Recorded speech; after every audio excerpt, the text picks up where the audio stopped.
This is Broward Housing Solutions. We're here with Billy. He's going to share with us his story. Okay, my name is Billy Hutchison. In 1986, while being asked to be best man at a friend's wedding, his name was Louis Diaz. He was from Miami.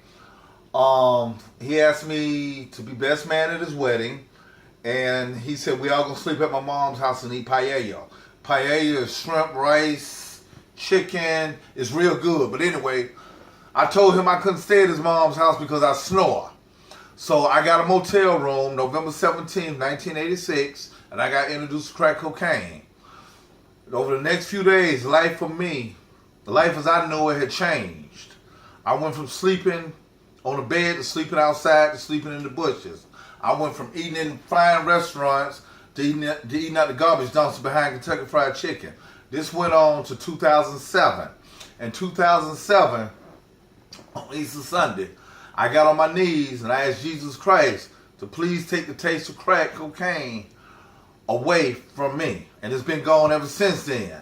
Also in 2007, I was some kind of way, I overheard somebody talking on the bus, two homeless people talking on the bus. They was talking about Volunteers of America.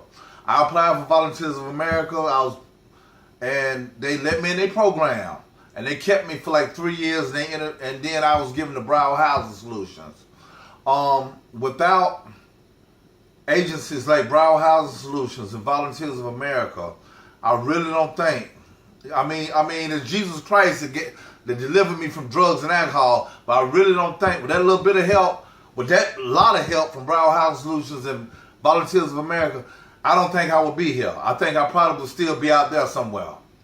But also, I was homeless for 21 years straight. Never been to prison, been to county jail for misdemeanors. I got over 100 misdemeanor arrests, drinking in public, urinating in public, indecent exposure, stuff like that there. But one of the things I want to share is, and I forgot what year it was when Dennis Rodman was with the Detroit Pistons. All the opposing teams of the Miami Heat stayed at the Mayfair Hotel. The Mayfair is in Coconut Grove. It's a very 5-star plush, top high-end hotel. Anyway, I went up to Dennis Rodman, and while all these kids were asking him for autographs, I asked him for some money. And he said, I'll tell you what I do. I take you to lunch. Now, keep in mind, I hadn't showered like in 11 days. I hadn't brushed my teeth like in 2 months. But the guy, Dennis Rodman, took me to lunch at Hooters. Told me to order anything I wanted. And what makes it interesting is after that, a lot of his friends came. Some of these were agents, some of these were lawyers, sports lawyers, a lot of them were players. And he introduced them one by one to me and introduced me one by one to them as if I was one of them. But after it was over with, after I ate lunch, whatever, he gave me, I think he gave me like six $100 bills, 6 or 3, I don't remember. But he was a very down-to-earth guy. And on another story, I remember I would go to this guy's house in '94 to buy drugs. I would get off at day labor and go to this guy's house. This guy named was Sean. He had the Cadillacs and the rims and all this here, and he would have girls sitting around the pool, and they'd be drinking VSOP cognac champagne. Cognac is aged brandy. They're the same family, but cognac is more expensive. It's aged longer. And he would always tell me, he said, you're a crackhead, you ain't gonna never be nothing. All y'all crackheads are stupid. Look at the way you dress.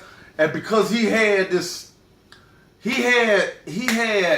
the best crack, so I had to go to his house every day.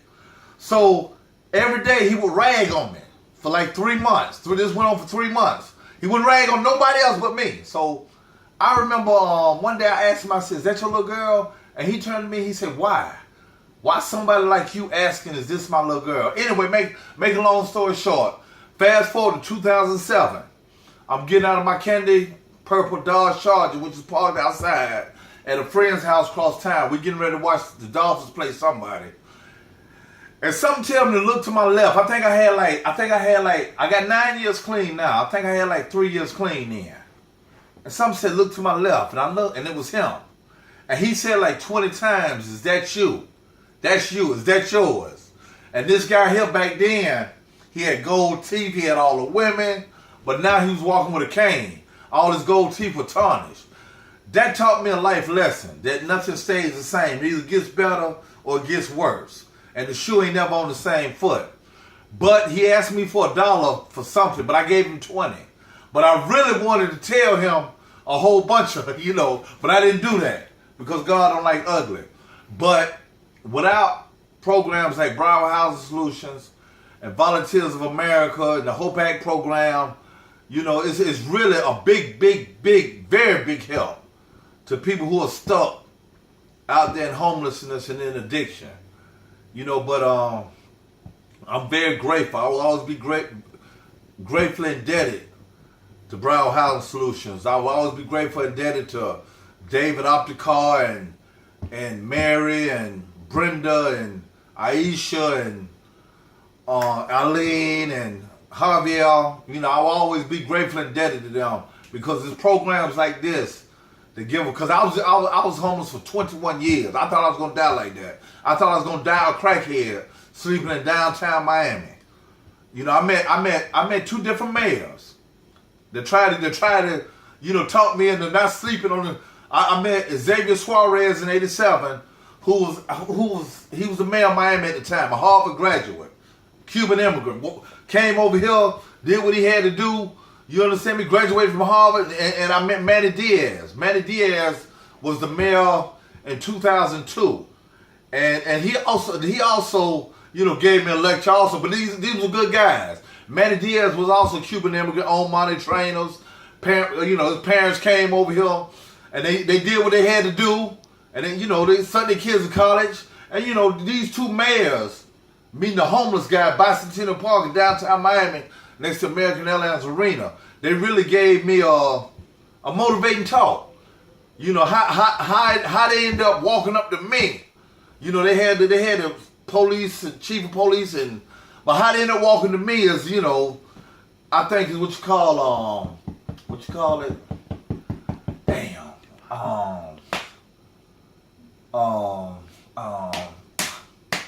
What you call it? Divine intervention. Divine intervention, that's it. But anyway, programs like Broward Housing Solutions and VOA and the Hope Act program are very vital.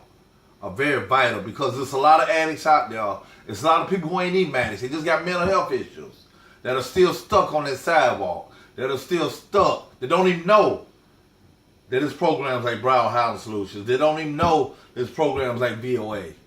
But I will always be grateful and thankful to Broward Housing Solutions and VOA. Thank you.